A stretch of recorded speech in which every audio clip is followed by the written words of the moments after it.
I want to touch on a few issues, and if there's things that are important here that I don't get to, both the county executive and I have been doing a lot of listening as well as talking, and that's really the best version of these conversations. So let me speak to a couple of things, and then we'll fill in the gaps with some back and forth perhaps.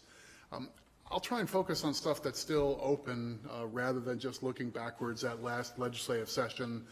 We had another good year in Annapolis overall, but there are some things that are still untended to. The big picture state fiscal circumstance is really the dominant issue of the moment on our minds as the counties struggle to meet their challenge of funding the blueprint for Maryland as an educational commitment still being rolled out over a 10-year period. The state is in a somewhat different posture with the blueprint. That a constitutional amendment started putting casino revenues into a lockbox for use in education funding, and they still have money in the sock paying for their extra costs of the blueprint. So the state isn't really feeling the blueprint costs in their general fund day to day because they've got money that was built up for a few years in advance. That runs out in a couple of years. We're in FY25 right now. They've got money to basically carry them through FY27. Then they need to start paying cash, and that is like a cliff effect. In their own fiscal forecast, they've already got a structural problem in the state budget, but it becomes really severe in FY28. It's a weird spot because that F28 feels far enough away that it might be tempting to say you don't need to do anything right now. We have seen some leadership from Annapolis suggesting that now is not the time to look at tax increases or things like that that would, ways to live up to your commitments. At the same time, we've seen Moody's, one of the Moody's Investor Services who does bond ratings, they put the state of Maryland on sort of negative outlook. It's sort of you get your AAA, but we're watching you.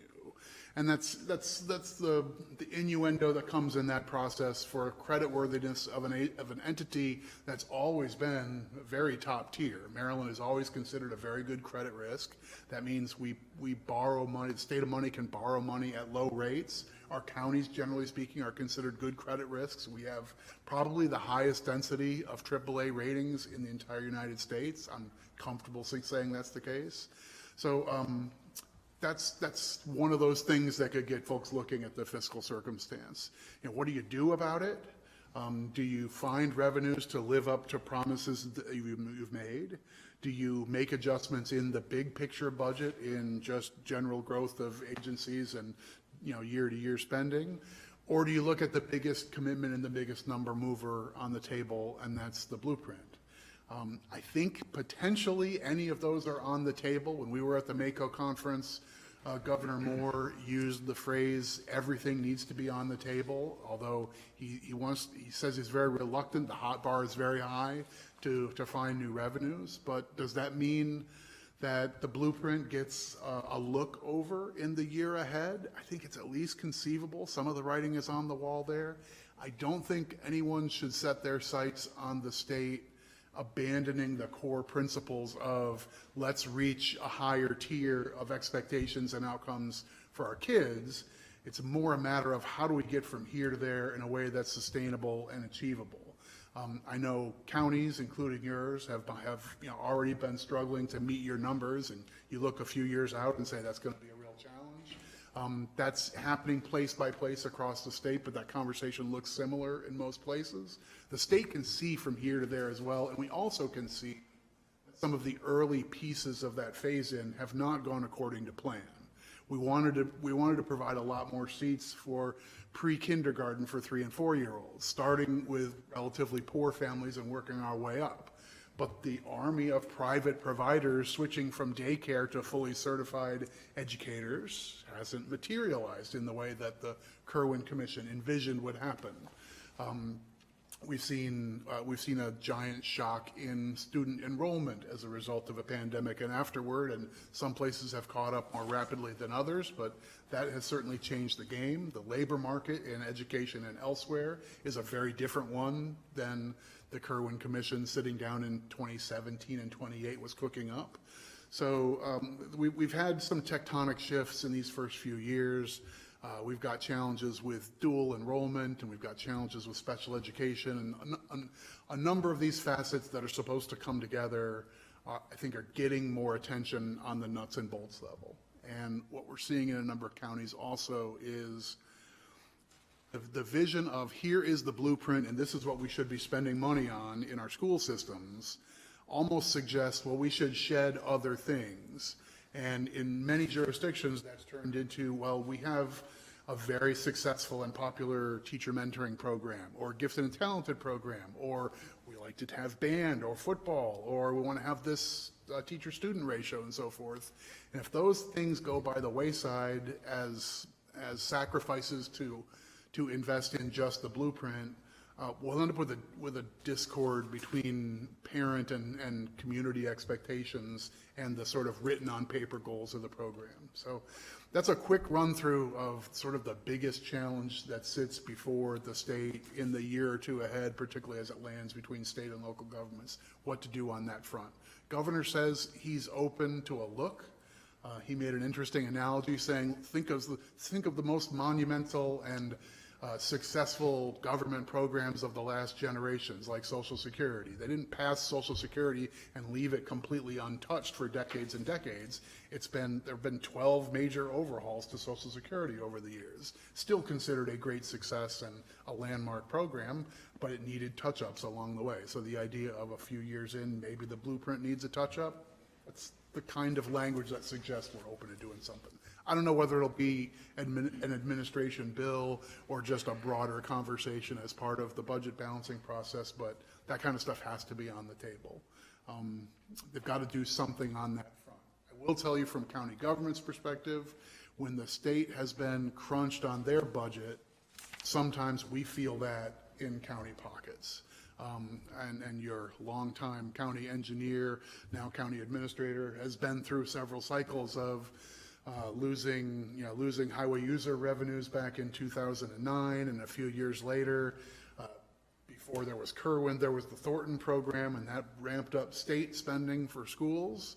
And then lo and behold, the schools went out and hired more teachers and staff, and they required pensions, and then the cost of teacher pensions went up, and the state said, well, we're going to share some of those costs of pensions and bake them into the county budgets.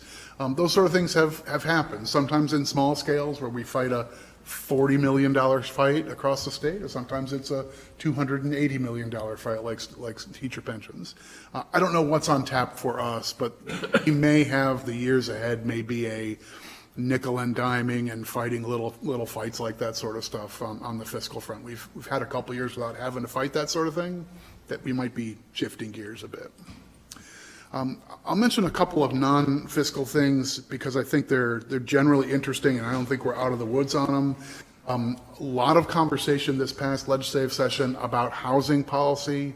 The governor introduced a series of different bills. We came to the table and tried to be collaborative. We ended up withdrawing our concerns and opposition on the centerpiece bill that talked about sort of density bonuses around train stations and that sort of thing, particular projects that were getting state funding for low-income housing programs for them to get some sort of green light, green tape treatment, a few other limited and kind of narrow areas. It wasn't the state's going to take over local zoning policy, but the idea of, hey, let's stack up some incentives for doing the right thing where it does make sense.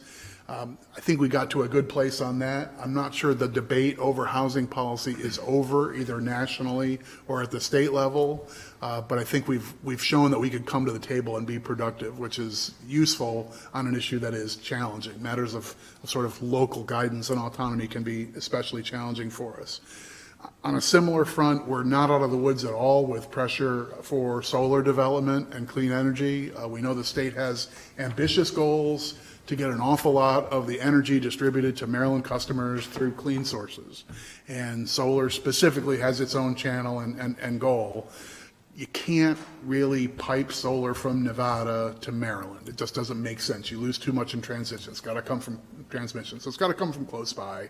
And you all have seen here, the Eastern Shore was kind of the beachhead. It's every part of Maryland now is feeling pressure, particularly for low-lying, flat agricultural lands. It's a challenge for the agricultural community in this state to hold on and remain in its posture when the lure of silicon and the lure of, get rid of soybeans, replace it with silicon, make a bunch of money, everybody's gonna be great.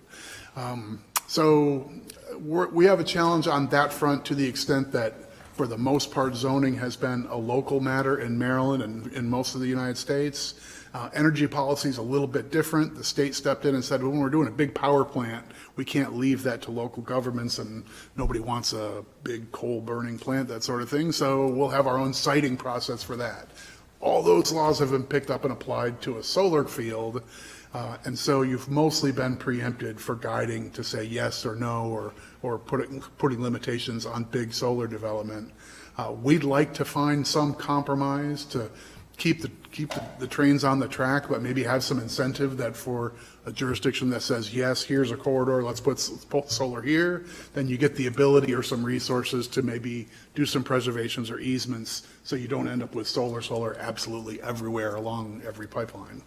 So more work to be done on that front. We have been very active on that, and your planning staff have been at the center of that fight. We've had Frederick County and Queen Anne's County right with us in an informal work group over the last number of weeks, and that's been greatly to our benefit. By the way, Queen Anne's County and your professional staff routinely punch above your weight class for contributing to MACo and participating in just the nuts and bolts of policy and politics and so forth. A number of your professionals have been heads of our professional affiliate organizations, longtime leaders and so forth, your county administrator among those people that come to mind really immediately. So hats off for making your staff available and making things better for our association, but for counties everywhere as well. Let's see, I probably could do 45 minutes more, but I will spare you on that. We got some more clarity on laws for siting of cannabis facilities. The last year, I think I was before you saying the state gave us a 2-word guidance, basically reasonable zoning, which nobody knew what that phrase meant. Now we've got like 150 words of guidance, and you can do 500 feet from this and 1,000 feet from that and so forth, and know that you'll basically be fine. We will probably end up with some local jurisdictions who still challenge those limits and end up in court, I imagine. And we're in the midst of implementing a family leave, paid leave law. I think I've mentioned to you that MACo is working with a collaborative along with school systems and municipalities. We think we're going to have 100 units or so of local governments who kind of go in together, get one vendor, get one plan. It's all approved by the state, have a plug-and-play system. It's not going to be super easy, but I think it'll make this as manageable as possible for counties as employers. I'll stop. Let me make one last thing, and that is, along with the state's own general fund issue, there's a transportation funding crisis that you probably have heard about in meeting with the State Department of Transportation. They build in some face-to-face meetings with county leaders during the MACo conference. In a good year, that conversation is about here's what the yes list is looking like and here's what the maybe list is kind of looking like. And this year, those were kind of empty, and it's sort of like there's no list. There's no money to do new projects, and we're pushing almost everything back. Yeah. So that in 11 years I've never seen the good list. I'm worried about that now.